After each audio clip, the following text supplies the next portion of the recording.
বলতেছিলাম মা বাচ্চারা মরে যাচ্ছে মা। এখান থেকে প্রায় সময় অনেক বিমান আসে যায়, অনেক প্রশিক্ষণ বিমান অনেক আসে যায়, কানে অনেক শব্দ হয়। তো কালকে যখন এখানে জিনিসটা আসছিল, এত জোরে সাউন্ড আপনারা জাস্ট কল্পনা করতে পারবেন না, মানুষের কানের পর্দা ফেটে যাচ্ছিল। জিনিসটা আমি জাস্ট 5 সেকেন্ডের মধ্যে দেখি এখানে এসে পড়ছে।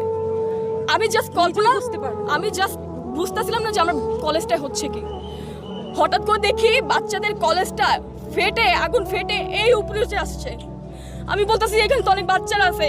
আমি দৌড় দিয়ে এখানে আসতেছিলাম আর আমার মাকে বলতেছিলাম মা বাচ্চারা মরে যাচ্ছে মা।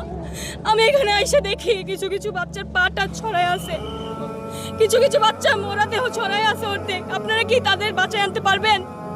তারা কি আর জীবনে তাদের মা বাবার কোলে আসতে পারবে? আপনারা বলেন।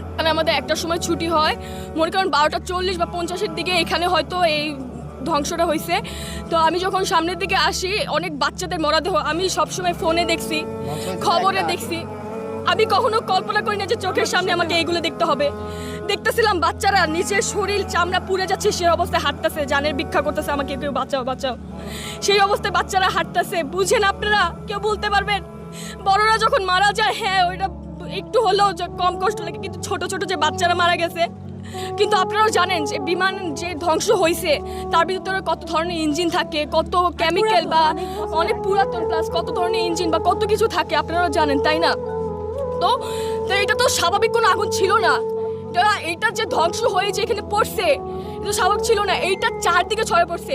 সেই মুহূর্তে স্টুডেন্টদের ছুটি ছিল, তারা বাসা যাচ্ছিল। এই যে আমাদের যে রাস্তাটা দেখতে পাচ্ছেন, এখানে স্টুডেন্টরা তারা প্রায় হেঁটে হেঁটে যাচ্ছে। কে বা বুঝতে পারছিল জিনিসটা কি আস্তে আস্তে হয়েছিল? সাথে সাথে 2 মিনিট আগেও যেখানে বাচ্চারা ভাবছিল যে আমি বাসায় যাবো, আম্মুর সাথে দেখা করবো বা আব্বুর সাথে দেখা করবো, বাসায় যাবো, আমার পড়া আছে বা এরকম কিছু, সেই মুহূর্তে 2টা সেকেন্ডও লাগে নাই বাচ্চাদের জানগুলো যেতে। আপনারা কি বলতে পারবেন এই ধরনের এরিয়াতে কেন এইগুলো প্রশিক্ষণ দেওয়া হয়?